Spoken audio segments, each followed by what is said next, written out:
레위기 주제는 말씀드린 대로 하나님이 거룩하시니까 당신의 백성들도 거룩해지라는 겁니다. 당연히 레위기의 내용도 제사법, 정결법처럼 하나님과의 관계를 순결하게 유지시키는 그런 계명들 뿐입니다. 레위기에는 사건도 오직 3개만 기록되어 있는데 그 3개 다 하나님을 어떻게 경배하느냐에 관련된 사건들입니다. 이미 우리가 10장에서 배운 바대로 아론의 아들들이 드렸던 2가지 제사의 종류의 제사가 있었고, 앞으로 24장에서 배울 내용인데 여호와 이름을 해방한 자를 돌로 쳐 죽인 사건 3가지만 있습니다. 그런데 오늘 18장은 우리가 은혜가 안 돼서 읽지는 않았는데 전부 성적인 성결에 대한 개념입니다. 성이란 것은 인간끼리의 문제인데 그걸 다루는 건데 레위기 주제와는 조금 생뚱맞은 것 같습니다. 18장에 열거된 성적 범죄는 6절에서 18절까지가 근친상간이고 20절에는 간음이고 22절에는 동성애고 23절에는 짐승과 관계하는 수간 같은 것들을 열거해놨습니다. 그 전부가 정식으로 결혼한 부부 사이 밖에서 일어나는 성관계를 다 망라한 겁니다. 종교 경전이라면 경건하고 심오한 내용이 있어야 되는데 이런 추잡한 내용을 자세하게 기록한 것은 성경뿐입니다. 그럼 기독교 신앙이란 것이 내적으로 어떤 성찰을 하고 각성을 하고 그래서 인격을 갈고 닦는 차원이 아닌 겁니다. 더 착해지는 싸움 신앙이 아니란 말입니다. 우리가 성정이 여전히 죄에 찌들어 있고 육신의 정욕에 가득 차 있기 때문에 우리 혼자서는 살아갈 수 없고 우리와 항상 함께 하시는 하나님과 동행함으로써 치열하게 실험하는 실제적인 삶이 살아나가는 그게 기독교 신앙인 겁니다. 하나님의 백성이 거룩해지려면 성적 성결은 너무나 당연한 건데 레위기 안에다가 이 성범죄를 포함시켰다는 것은 성적 범죄가 인간 사이의 수평적인 관계의 죄가 아니고 하나님과의 수직적인 관계의 죄라는 뜻입니다.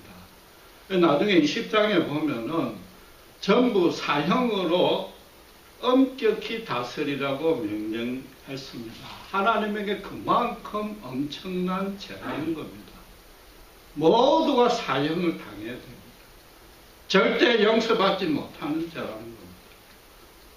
하나님의 저주가 확정이 되어 있기 때문에 구원에 대해서는 기대도 하지 말고 꿈도 꾸지 말라는 뜻입니다. 비교적 보수적인 한국도 최근에 이 간음은 형법에서 제외됐습니다. 국민 대다수가 그건 뭐 벌 받을 만큼의 죄가 아니라는데 전부 동의를 한 겁니다. 이런 성범죄가 하나님 앞에 죽을 죄라고 주장을 하면은 앞뒤가 꽉 막힌 시대에 뒤떨어진 미개한 종교라고 지금 비방을 받고 있습니다. 물론 간음한 자를 돌로 쳐 죽이라는 율법의 문자적인 규정은 폐지된 지 오래입니다. 알다시피 예수님이 요한복음 8장에 간음한 현장에서 잡혀온 여인을 용서해 주시는 본을 보였습니다. 그러나 누차 말씀드린 대로 율법의 문자는 폐지됐을지라도 그 정신은 영원히 살아 역사하는 겁니다. 특별히 지금 성경이 성적 범죄를 하나님과의 수직적인 관계에서 접근하고 살펴보는 것, 거기에 대한 어떤 근거는, 이유는 우리가 알아야 되는 겁니다. 모든 죄가 하나님께 지은 죄라는 단순한 의미는 물론 아닙니다. 그러려면은 레위기에도 경제적인 죄, 무슨 사회적인 죄도 포함시켜야 되는데 유독 성범죄만 하나님과의 관계로 강조하고 있답니다. 레위기 서두를 다시 보면 3절 5절에 가나안 땅의 풍속과 규례를 따르지 말라고 했습니다. 가나안 땅의 규례란 것은 가나안의 종교의 율법이라는 겁니다. 규례니까 계명이라는 거예요. 가나안 신을 섬기는 절차를 따르지 말라는 겁니다. 그러니까 갑자기 21절에 보시면은 성적 순결과 상관없이 몰렉 신에게 자녀를 불에 태워서 바치지 말라는 게 그 안에 포함이 되는 겁니다. 당시의 우상 종교는 알다시피 신전 앞에서 좀 죄송하지만 단체로 난잡한 성행위를 하는 걸로 그 예배가 마무리됩니다. 그 전에 물론 풍요롭고 사치스러운 음식을 마음껏 먹고 음주 가무가 따릅니다. 한마디로 말해서 인간의 육력적인 쾌락을 다 채워주는 게 그들의 제사입니다. 이스라엘 백성들이 광야에서 방황할 때 매일 하늘에서 하나님 내려주시는 그 맛없는 만나에 지쳐가지고 뭐라고 불평했습니까? 애굽의 고기 가마같이 그립다고 그랬습니다. 고대에는 이 고기라는 게 육식이 비싸고 귀했기 때문에 신전에서 제사 드릴 때만 주로 먹을 수 있습니다. 그러니까 이 사람들이 기름진 음식을 먹고 싶다는 뜻도 있지만 또 하나 애굽에서 드렸던 그 신전 내외에 그 난잡했던 파티가 아쉽다 그런 뜻입니다. 그러니까 출애굽기 32장 알다시피 그러다 결국은 모세가 잠시 40일간 산에 가서 하나님 만나고 비우는 사이에 금송아지 만들어 놓고 그 우상 앞에 성경은 뭐라고 기록합니까? 춤추고 노래했다. 애굽에서의 그 추잡했던 제사 방식을 다시 재현했다는 뜻입니다. 반면에 레위기 제사법은 우리가 구체적으로 살펴보지 아니했지만 춤이나 노래에 대한 언급은 이런 당부도 없습니다. 대신에 여리고 성을 전투 때 찬양대가 맨 앞자고 섰습니다. 또 여러분 잘 알다시피 다윗이 블레셋에 빼앗겼던 언약궤를 되찾아올 때 우통을 벗고 그 앞에서 춤추고 노래했습니다. 여호와의 제사법에는 춤추고 노래하는 건 오직 하나님을 찬양할 때뿐입니다. 인간끼리 재미있게 신나게 술 먹고 즐기라는 것은 어디에도 없단 말입니다. 그러니까 고대에서는 참 하나님 여호와께 계시를 받은 이 율법을 소지한 이스라엘 외에 거의 모든 종교가 신전 앞에서 추악한 행위를 예사로 했습니다. 거기다가 자기 자식을 산채로 불에 태워서 신에 바쳤습니다. 신에게 바치는 것 중에 최고의 제물입니다. 최대한의 정성을 바치는 겁니다. 그러니까 오늘 24절에 앞으로 쫓아내던 이 족속들이 이 모든 일에 더럽혀졌다. 하나님이 가나안 족속을 진멸할 이유가 차고도 넘친다 이 말입니다. 그럼에도 불구하고 하나님이 실제 진멸한 것은 가나안 족속이 아닙니다. 이스라엘 당신의 백성들만 하나님이 직접 벌을 하셨습니다. 대표적인 예로 민수기 16장의 고라당 사건을 볼 수 있습니다. 고라 족속들이 모세에게 반기를 들었습니다. 그건 여호와의 뜻에 저항하겠다는 겁니다. 그러니까 고라 가문은 땅이 갈라져서 그 자리에서 생매장시켰습니다. 또 레위 족속이 아닌 르우벤 지파가 하나님께 분향을 드리니까 우리가 민수기 10장에서 레위기 10장에서 이미 배운 대로 여호와 앞에서 불이 나왔어요. 지성소에서 불이 나와서 그때 250명을 즉사시켰습니다. 또 그 일로 인해서 회중들이 모세를 원망하자 전염병으로 14,700명을 심판했습니다.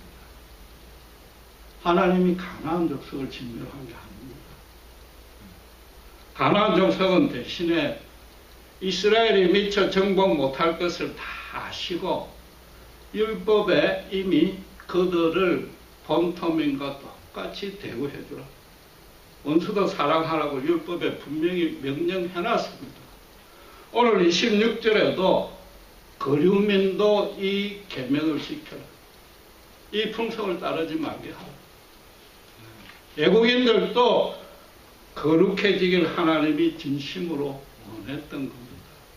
하나님은 당신의 백성은 물론이요 모든 사람에게 요구하는 딱 하나뿐입니다. 십계명 첫 계명 하나뿐입니다. 당신을 사랑하라는 겁니다. 당신만 섬기라는 겁니다. 하나님이 우리를 지으시고 지금 또 당신만의 사랑으로 붙들고 있으니까 내가 너희를 사랑하니 너희도 나만 사랑하라. 내가 거룩하니 너희도 거룩하라. 그 뜻이랍니다. 지금 결국은 이 18장은 성적인 범죄, 성적인 계명을 떠나서 절대로 가난 신 근처에도 가지 마라. 거기 가면 반드시 죽음의 벌이 내릴 것이다. 그 뜻입니다. 그들의 규례를 따르지 말라는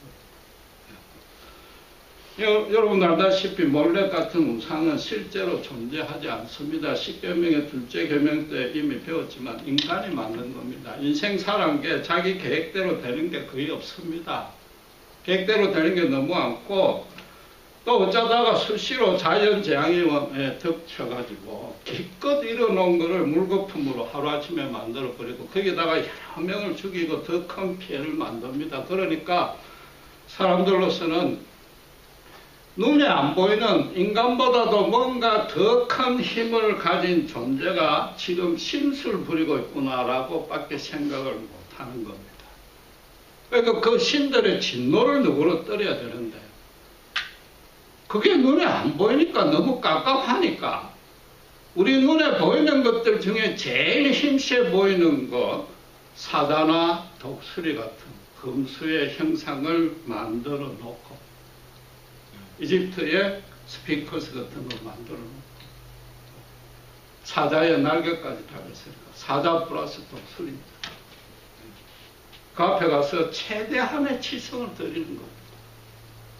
제발 자기 소원대로 해달라고 하는 겁니다. 예상치 못한 나쁜 일만 안 생기게끔 아침 저녁으로 비나이다 하는 겁니다.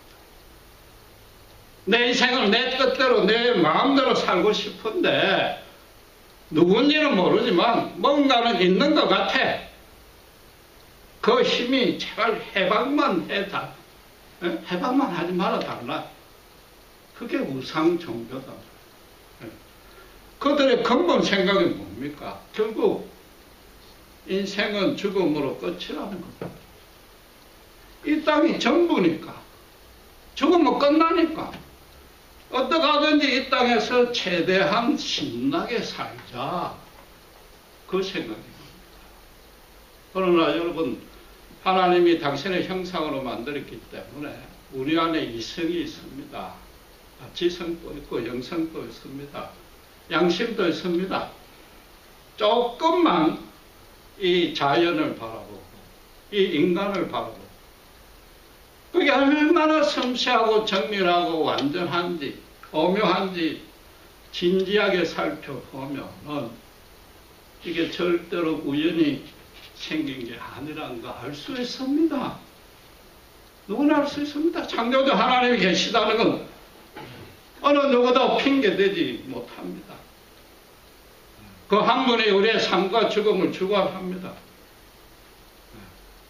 인간이 아무리 큰 소리 쳐도 내 태어나고 내 죽는 거 내 스스로 주관을 하지 못하는데 분명히 딴 분이 계시는데 그렇다면은 가장 먼저 그분 앞에 내가 어떻게 해야 되느냐 엎드리고 경배해야 되고 감사하고 찬양해야 되는데 그런 데는 전혀 관심이 없는 거죠.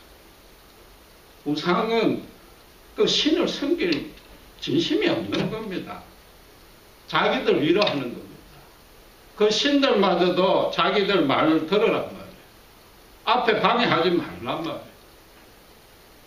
그러니까 모든 종교는 인간이 만들어낸 겁니다. 그래서 이 땅에서 최대한 풍요롭게 사는 게 목표니까, 풍요로우려면 어떻게 해야 됩니까? 생산을 많이 해야지. 번식을 많이 해야지. 그래서 고대 세계 7대 불가 사이로 꼽히는 에베소의 아데미 여신은 죄송하지만은 유광이 수십 개 달려있는 모습입니다. 그 신상 앞에 가서 빌고 비는 겁니다. 어떻게 하든지 자식 많이 낳게 해달라고 비는 겁니다. 아들 많이 낳게 해달라고 비는단 말이에요.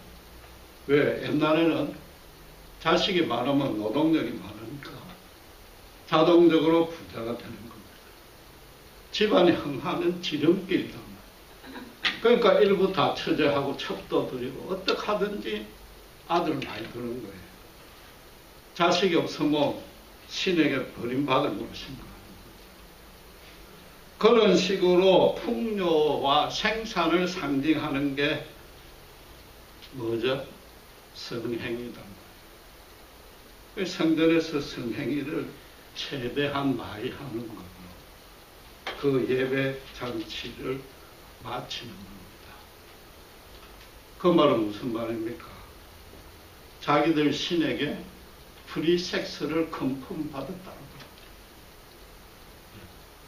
그러니까 그게 민간에도 완전히 타락한 풍습이 생길 수밖에 없는 겁니다. 가나안 땅은 완전히 소돔과 고모라보다 더하고, 솔직히 이야기해서 소돔과 고모라 때부터 지금까지 모든 인간이 사는 땅이 소돔과 고모라 이상입니다. 그러니까 오늘 그 땅의 풍속도 따르지 말라 그렇습니다. 여러분, 오늘날 간음과 동성애를 죄가 아니라고 생각하는 사람들의 근본적인 사상이 뭡니까? 자기 멋대로 하고 싶은 거. 여러분, 중복해야 될 것은 이 땅의 풍요와 쾌락을 추구하는 사회라고 해서, 그런 사람이라고 해서 무조건 절대로 타락하지 않습니다.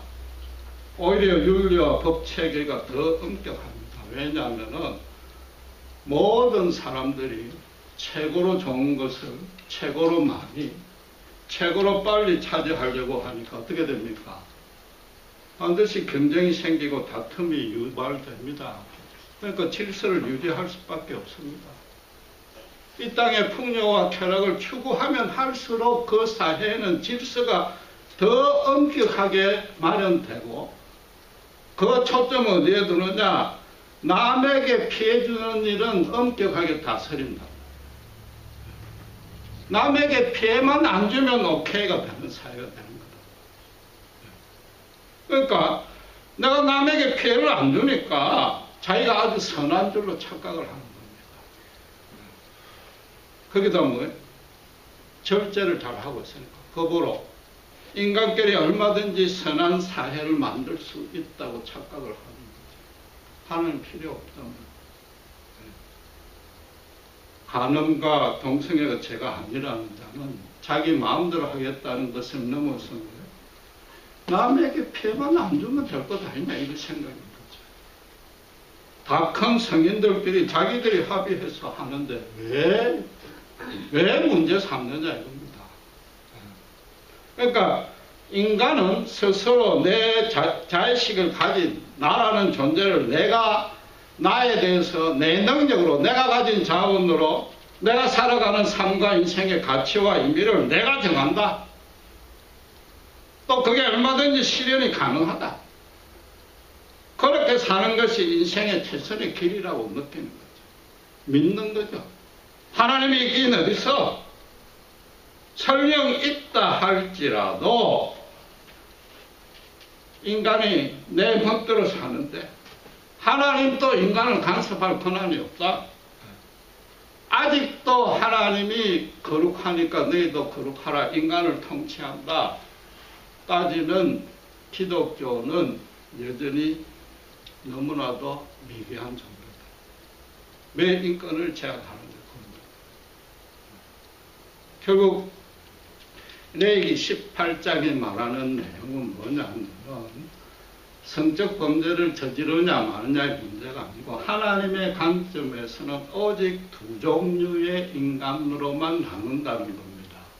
그런데 그 기준이 하나님을 믿느냐 기독교를 믿느냐 어떤 종교 개명의 규정이 아니고 오히려 인간 스스로가 자기의 정체성을 어떻게 인식하느냐에 따라서 사람은 두 종류로 나뉠 수밖에 없다는 겁니다. 첫 번째는 뭐예요? 창조주 하나님이 살아계시고 그 통치가 확실하다. 지금도 나를 붙들고 있다. 나를 너무나도 고귀한 존재로 만들었다.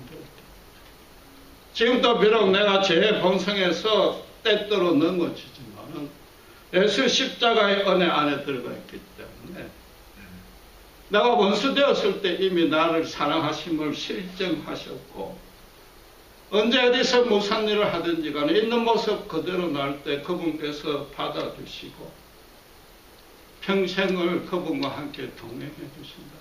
그래서 그분이 거룩하게 나도 거룩하게 되기를 헌신하는 자가 한 종류가 있고 두 번째 종류는 뭐예요? 하나님이 있긴 어디 있나요? 이 땅에 우연히 물질이 만들어져서 물질로 끝난다. 죽음으로 인생이 끝나는 게 전부니까 내 자신과 내 가족만 남에게 피해 안 주는 범위 내에서 최대한도로 안락하고 신나게 살고 그래서 좀 복 많이 받으면 쓰고 남는 것 가지고 주위에 가까운 사람 친척부터 좀 도와주겠다. 물론 그건 선하죠. 그걸 나쁘다 뜻은 아니라 자기 정체성을 그걸로만 제한하는 사람 두 종류밖에 없단 말이에요.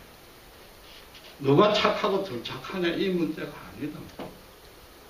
오늘 본문식으로 따지면은 이런 성적인 범죄를 하나님 앞에 죽을 죄라고 철저하게 인식하는 사람과 또 다른 부류는 폭력을 적으로 강함만 나가면 상호 합의하여 어른들끼리 했는데 그건 죄가 아니고 얼마든지 절교도 된다.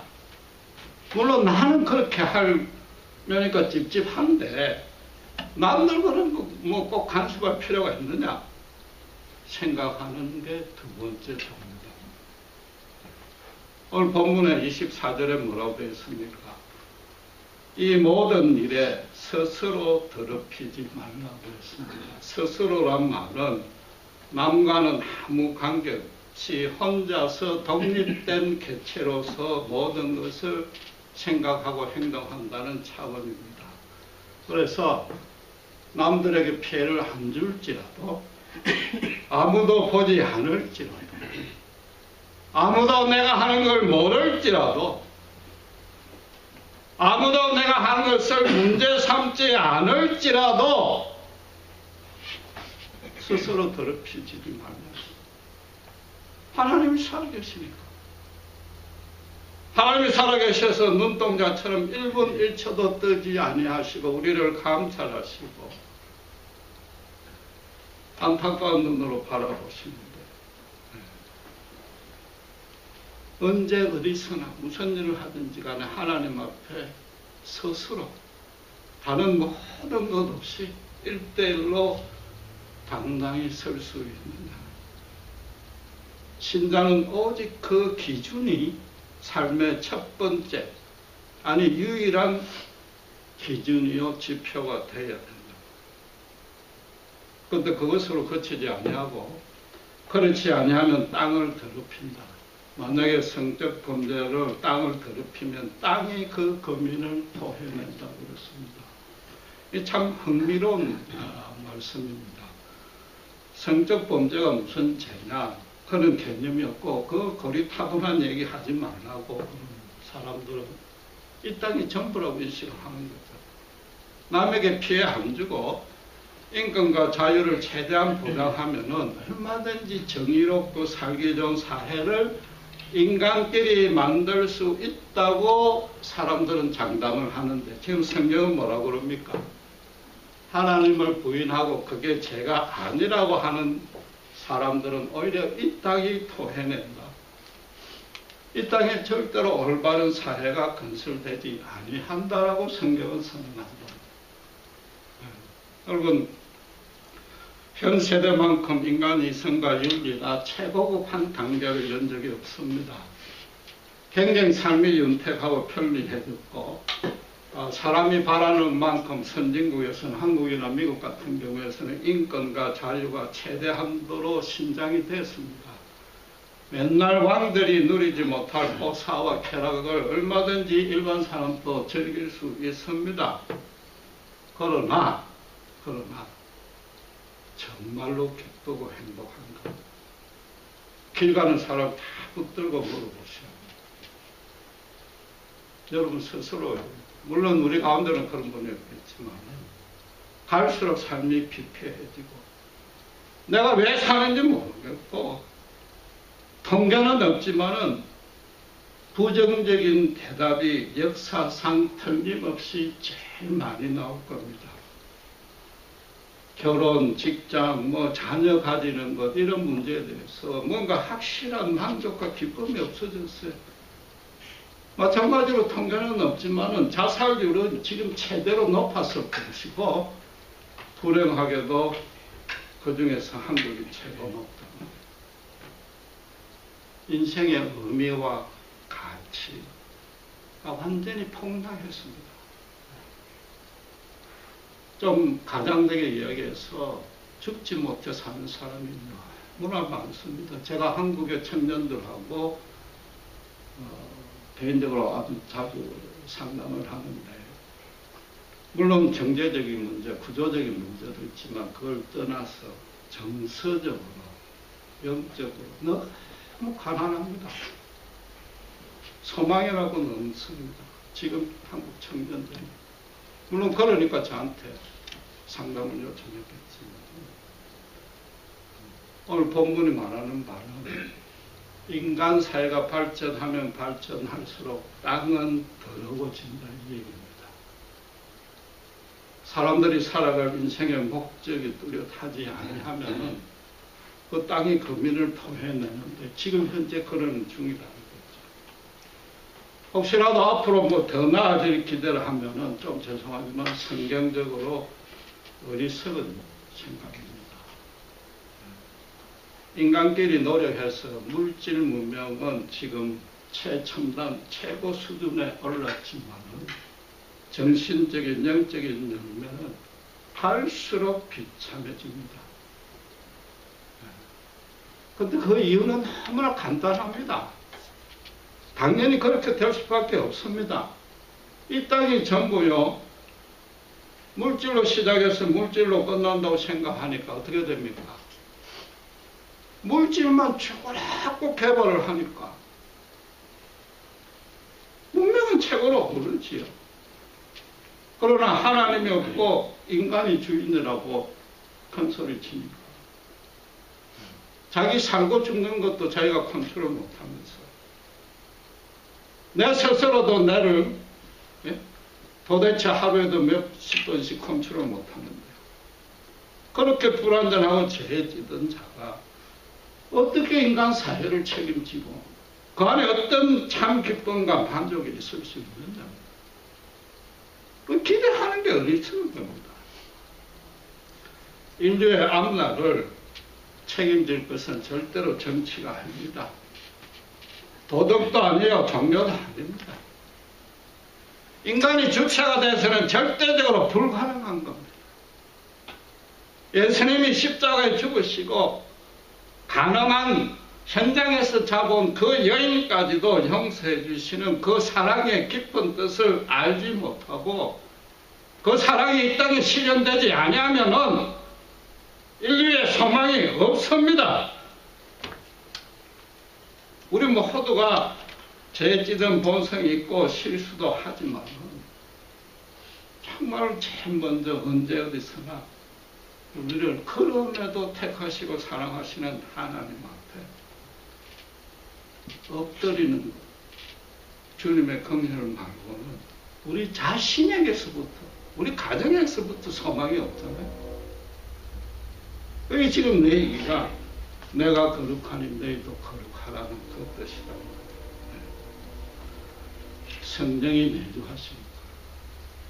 비록 쓰러지고 넘어질지라도 영적인 눈이 있고 대신 강구해 주시오. 심지어 신자는 병을 주거나 고난을 주서라도 하나님 앞에 끌고 옵니다. 그게 복입니다.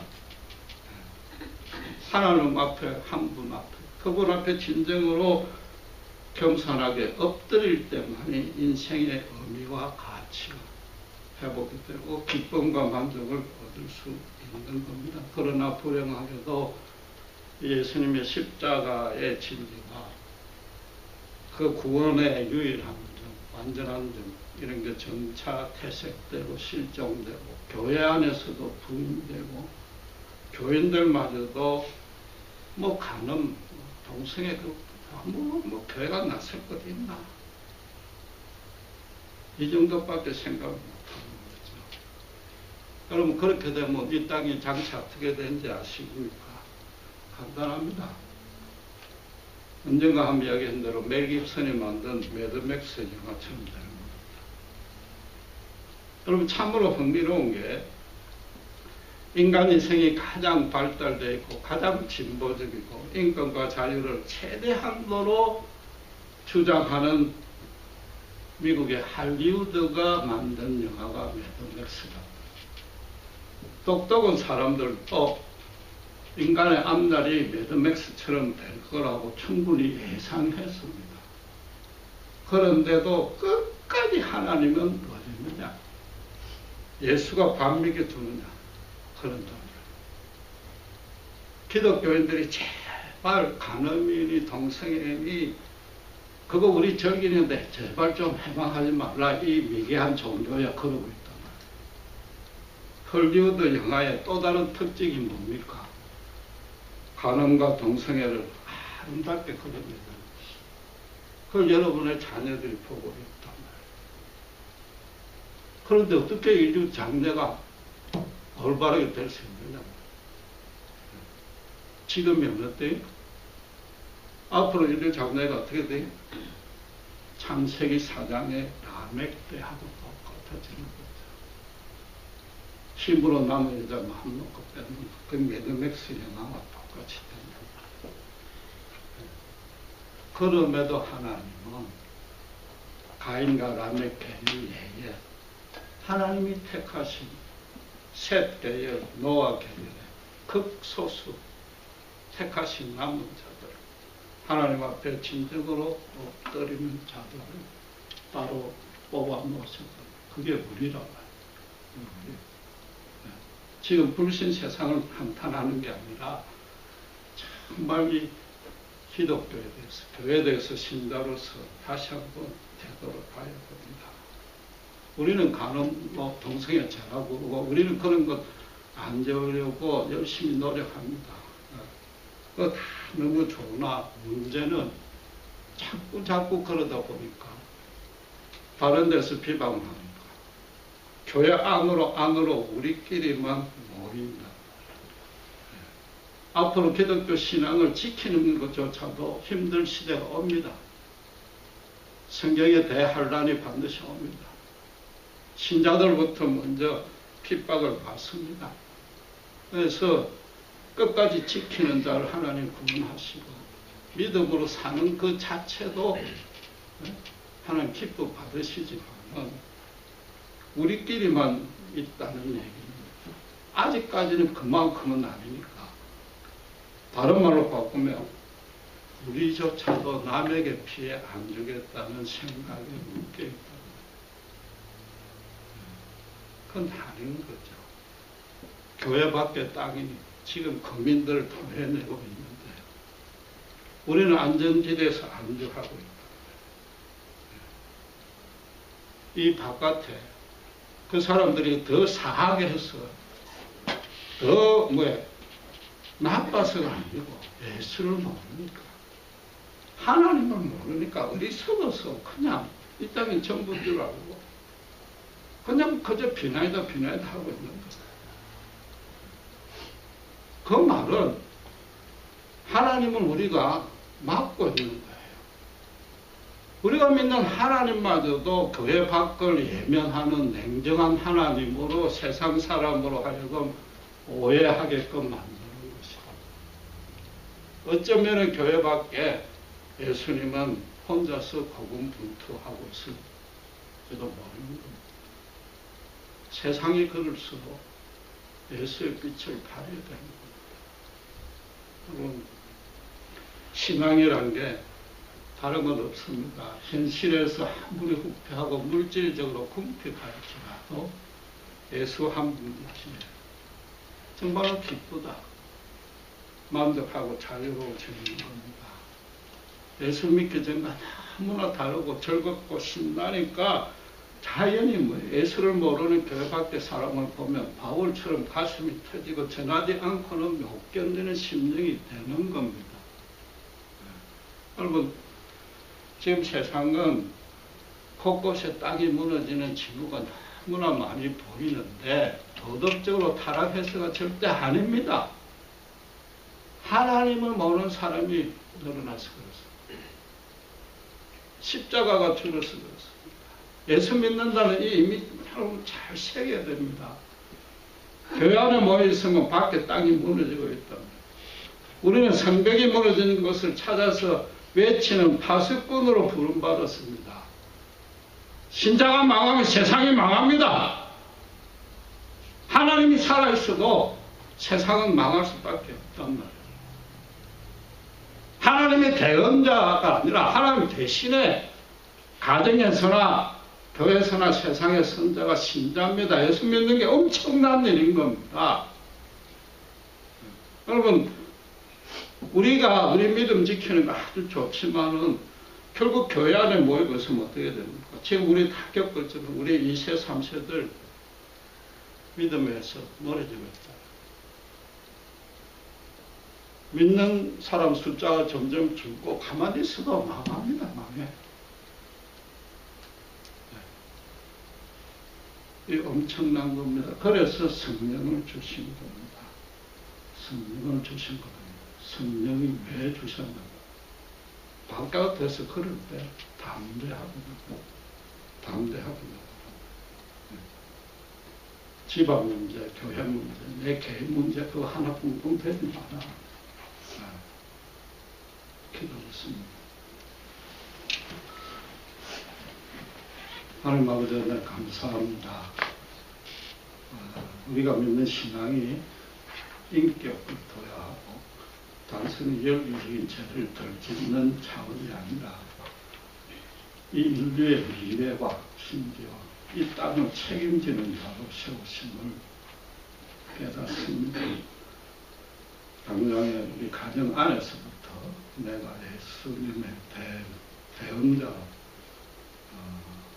우리 가정을 또 우리 교회를 우리 주변을 성인문지 되돌아보기를 원합니다.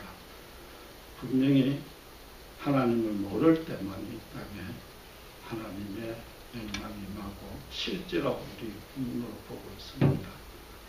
다시 한번 예수 안에서 우리를 부르신 그 뜻을 되새기고 정말 우리를 통해서 예수를 아는 영혼들이 그 앞에 와서 무릎 꿇은 영혼들이 한 명이라도 늘어날 수 있도록 하나님 나라가 무릎처럼 건너나갈 수 있도록 우리를 돌아 사용하여 주시옵소서.